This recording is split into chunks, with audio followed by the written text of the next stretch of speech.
On Global TV News Prime, Vice President Kashim Shettima jets off to Sweden for bilateral talks. In business, House of Representatives demands timely submission of medium-term expenditure framework from President Tinubu. On the foreign scene, new assisted dying bill introduced in UK Parliament. And in sports, Libya threatens legal action after abandoned AFCON qualifier. Hello and welcome to all our viewers in Nigeria and around the world to News Prime on Global Television. We are coming to you live from the nation's capital, Abuja. I am Queen Agaba. A quick reminder that Global Television is on DSTV channel 365 and free to air on Nigecomsat. Vice President Kashim Shettima has traveled out of Abuja to Sweden on a two-day visit to represent Nigeria in bilateral engagement with a Scandinavian nation. During the working visit, Kashim will engage in high-level bilateral talks with key government officials to explore opportunities for strengthened collaboration between Nigeria and Sweden in areas such as ICT, innovation, education, digitalization, sustainable transport, mining, and agriculture. The Nigerian Senate has refuted rumors making round that the Senate of the 10th Assembly is plotting to impeach the President of the Senate. The President of the Senate, Godswill Akpabio, who made this known while reacting to an online publication in Abuja, dismissed the rumor as baseless. Sharon Ajay has details. Godswill Akpabio alleged that there are underground moves to remove him from office, adding that there is no end to the manipulation of social media by people with ulterior motives. He described such reports as fake and should be disregarded. Akpabio therefore asked the Senate Committee on Special Duties to investigate the matter and report back as soon as possible. There is no limit to social media. And we are here sitting down and doing our work very peacefully, oblivious of the mischief that is going on behind us. It's part of what we pass through on a daily basis. It's either they use AI to inject something to turn it around in order to drive traffic. I understand that they are being paid by YouTube if they have a lot of traffic. So whoever brought out this fake news must be getting a lot of payment because of the traffic going on. But I hope the public is aware that this is total fake news and that the chamber is very stable and the issue of impeachment does not come in. So, Kaka, please investigate. The publication has alleged that the operatives of the Department of State Services, DSS, have taken over the National Assembly complex to stop the rumored impeachment moves. Sharon Ajay reporting for Global TV News. The Chief of Defense Staff, General Christopher Musa, has called for greater collaboration between the military and educational institutions to address Nigeria's security challenges. General Christopher Musa, who made this known during a visit to the Tertiary Education Trust Fund, TET Fund in Abuja, emphasized the role of education in fostering security solutions. Jumai Manson has details. The visit focused on enhancing partnerships to leverage research and innovation in tackling security issues. The Chief of Defense Staff, General Christopher Musa, commended TET Fund's effort in supporting education and stressed that a combined approach using both military force and education is critical for lasting peace. Innovations being done by TET Fund, and I think it's very, very remarkable. It's something that we hold very dear, and we appreciate you quite very well. Especially in our institutions too, we have equally benefited a lot from there. We know more will be coming because we know you not let us go like that. With education, people cannot be enslaved. With education, there will be awareness and enlightenment. Most of the issues, of course, some of the challenges we have with insecurity are caused by illiteracy. People being manipulated by some individuals, and because they don't have a good enlightenment, they'll be able to understand that, look, they are being used and they will not allow themselves to be used. TED Fund's Executive Secretary Sonny Achono highlighted the military's contribution to technological advancements and invited them to the upcoming National Research Fair to showcase their innovations. The contributions of the military, indeed, we know it is not just here, because most of the advances in technology today that we enjoy and take for granted actually originate from military science. So we see this opportunity again to renew our invitation to the military to participate at the fair. Participation for all Nigerians, including our schools, and the military will come at no cost to the participants. The visit marks a straightened commitment to collaboration in finding solutions to Nigeria's security challenges. For Global Television, Jumai Manson reporting. The Director General of the National Youth Service Corps, Brigadier General Yushau Ahmed, has expressed appreciation to the Nigerian communication satellite under the leadership of its Managing Director, Engineer Nkechi Jane Egatoni-Dehe, for the agency's willingness to support the NYSC television station with services that will upgrade the quality of its broadcast. General Ahmed says the Gastro would be accorded every necessary support from the scheme. A petrol tanker has exploded at Majia Town, Taura local government area, Jigawa State, in a devastating incident leading to the loss of lives of at least 105 people, with 50 others hospitalized. The Public Relations Officer of the State Police Command, Shisu Adam, confirmed the figure, noting that about 55 people sustained various degrees of injuries and are hospitalized at Rijim General Hospital.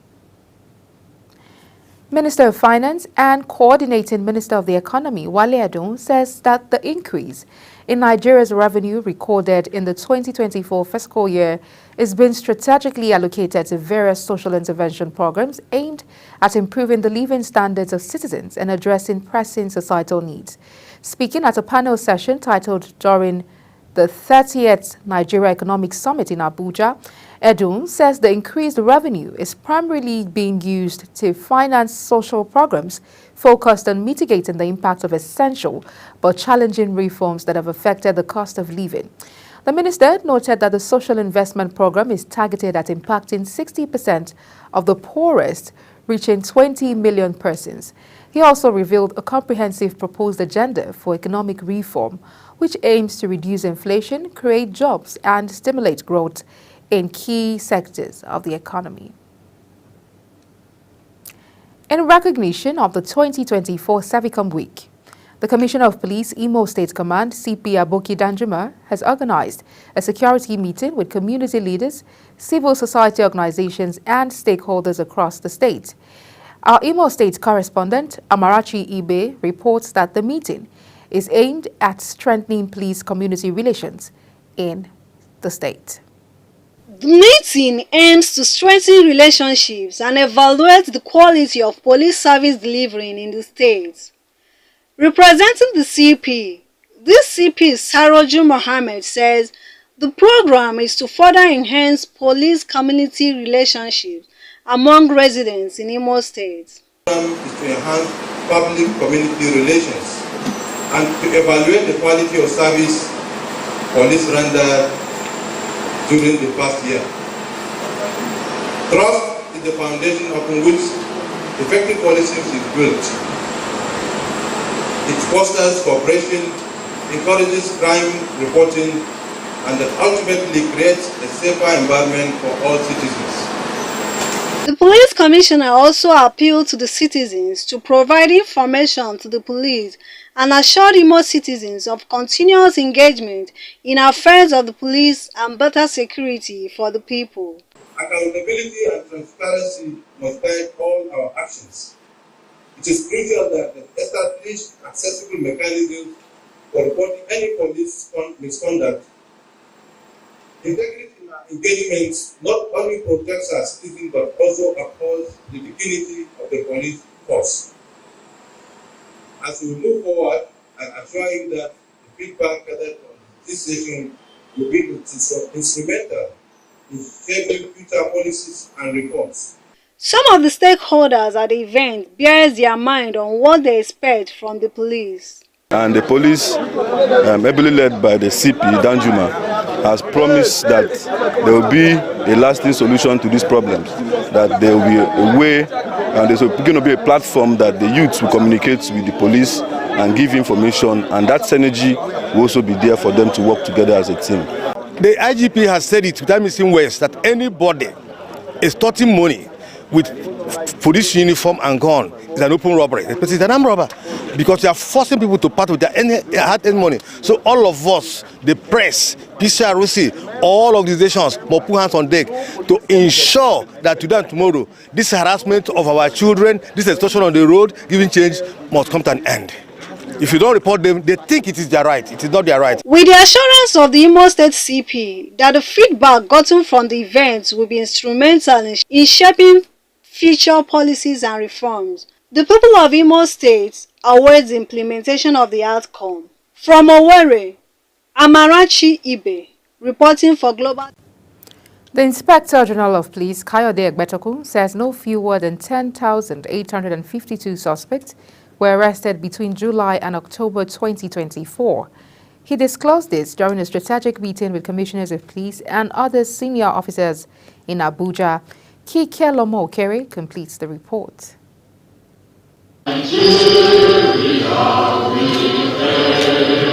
The Inspector General of Police, Kayode Egbetokun, says the statistics indicate a substantial decrease in crime rate in the key areas, including significant strides in combating violent crimes such as banditry, kidnapping, armed robbery, and cybercrime. He noted that from July to October this year, the Nigerian Police Force has rescued 369 kidnapped victims, recovered 416 firearms of various makes, retrieved 178 vehicles, and seized 3,672 rounds of ammunition of different caliber. Foster a safe and secure environment for all Nigerians, thereby reinforcing the trust that is fundamental to our effectiveness. We must build on the progress we have made in addressing security concerns across our nation. Over the past few months, the force has significantly enhanced the safety and security of the country. Speaking on the forthcoming off-cycle election in Ondo State, the police chief urged the senior officers to replicate and build upon the successes recorded in Edo State election. He further stated that patrols will be increased and other measures will be put in place to ensure the security of lives and properties throughout Ember Month. In the country's internal security framework is vital. We must lead by example.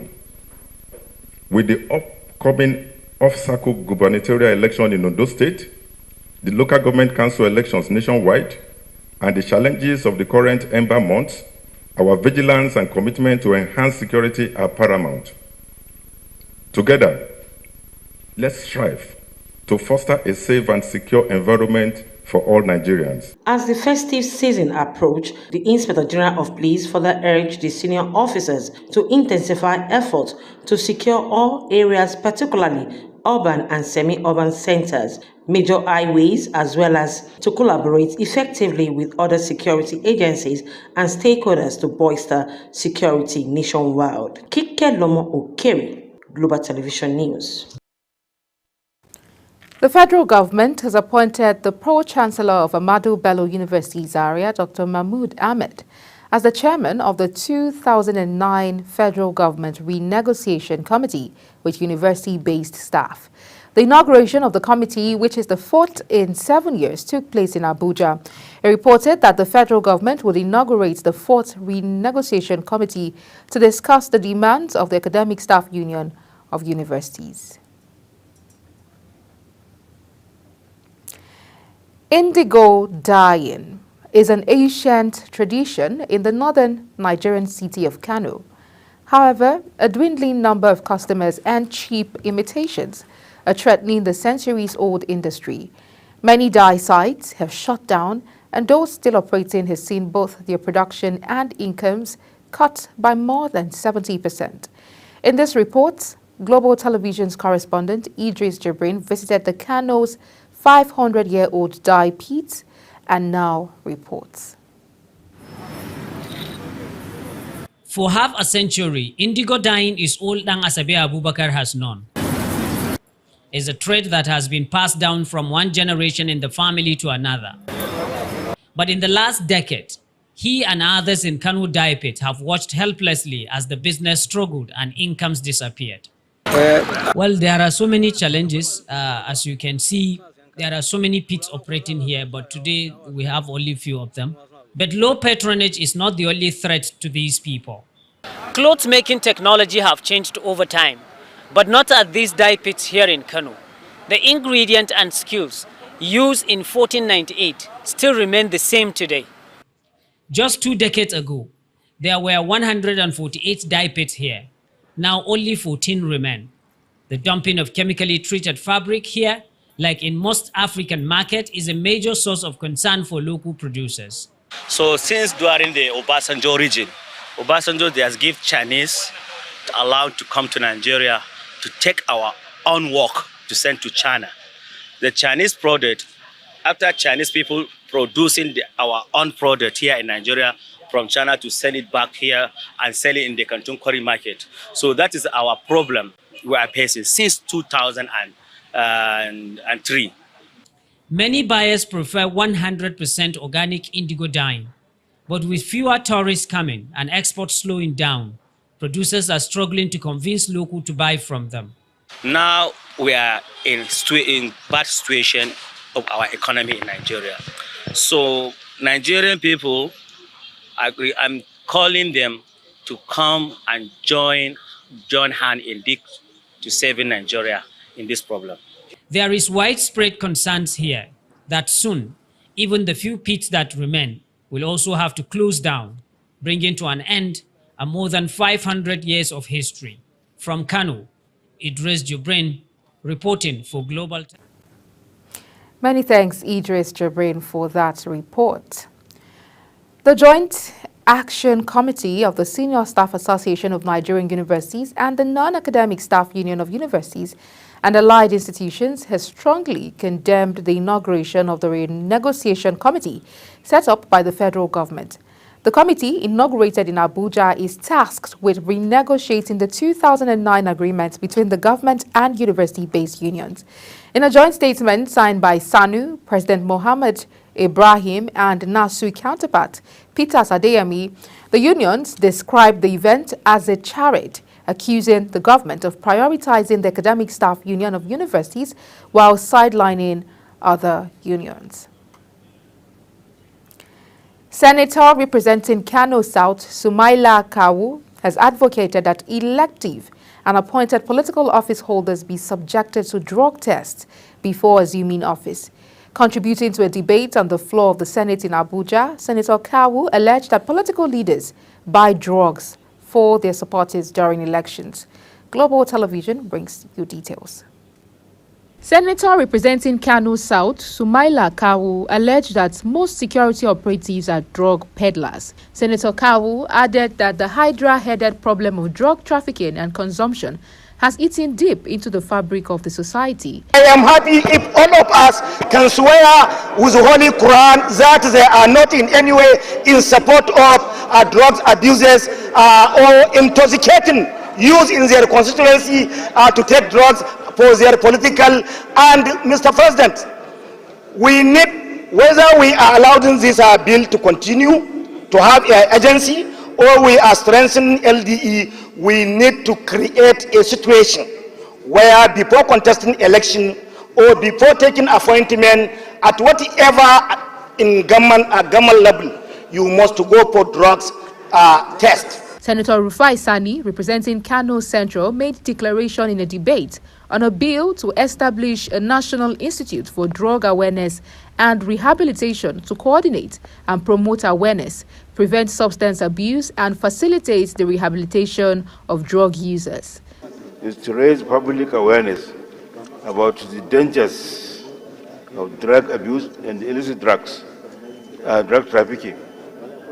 Conduct research and collect data to develop effective strategies for drug abuse prevention and rehabilitation. In their contributions, Senators Sarah K. Dixon and Adams Oshiomhole strongly opposed the establishment of a new agency to tackle the problem of drug abuse, especially with the existence of the National Drug Law Enforcement Agency, NDLEA. While Senator Dixon lauded that drug consumption has fueled crimes and criminality in Nigeria, Oshiomhole says it is important to strengthen the act establishing the NDLEA to deal with the problems raised by their colleagues. I agree we must deal decisively with drug-related issues, but I am not convinced that we need to establish yet another agencies that will be competing with the NDLEA. Thank you, Mr. President. After a heated debate, the bill scaled second reading after a voice vote coordinated by the Deputy President of the Senate, Jibrin Barau, and referred it to the Committee on Drugs and Narcotics to report back in 4 weeks. To establish the National Institute for Drug Awareness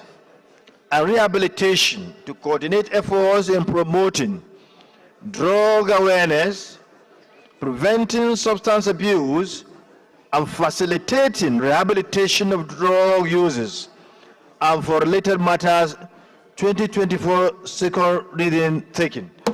However, several of the speakers admitted that drug abuse has become a serious concern across Nigeria that requires very urgent measures by all stakeholders.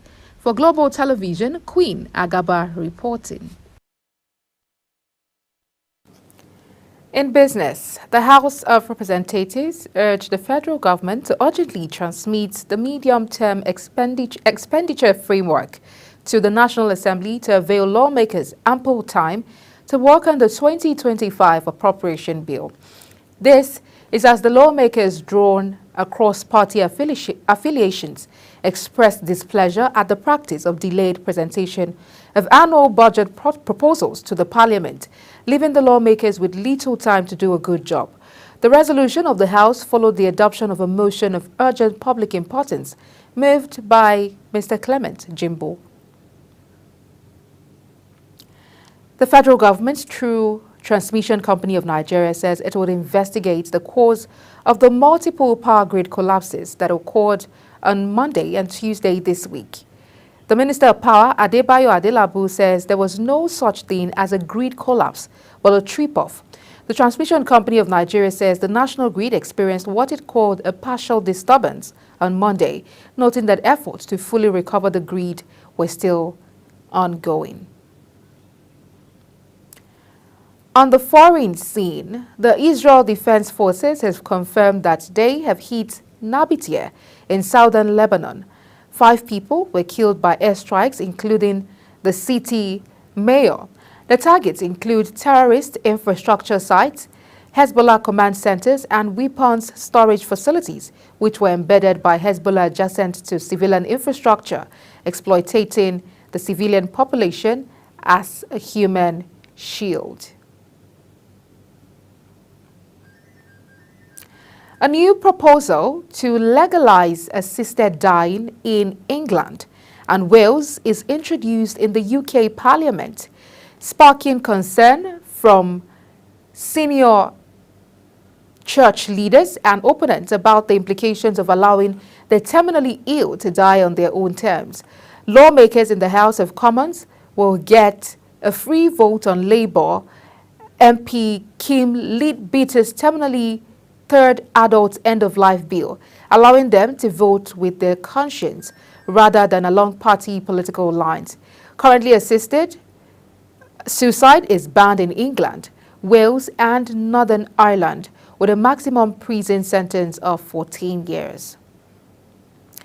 In sports, the Libyan Football Federation has vehemently said that Nigeria should be held responsible for the abandoned Africa Cup of Nations qualifier in Benghazi after the Super Eagles refused to honor the match over maltreatment by Libyan authorities on arriving in the country. In a video posted by the Eagles media team, the players and officials were left stranded with their luggage at the airport, with the Libyan airport officials indifferent to their plight and conversing in Arabic. Thomas Tuchel has been named England's new manager, with the German set to start on January 1st, 2025. English Football Association says Tuchel will be assisted by internationally renowned English coach Anthony Barry. As we end the Global News Prime, let's take a look at some of our top stories. Vice President Kashim Shettima jets off to Sweden for bilateral talks. In business, House of Representatives demand timely submission of medium-term expenditure framework from Tinubu. On the foreign scene, new assisted dying bill introduced in UK Parliament. And in sports, Libya threatens legal action after abandoned Afghan qualifier. That's it on the News Prime, and it came to you live from Nigeria's capital, Abuja. We're on DSTV, channel 365, Star Times, channel 276, and free to air on Nigecomsat. Kindly follow us across all social media platforms using @Global TV NG and other handles now showing on your screen.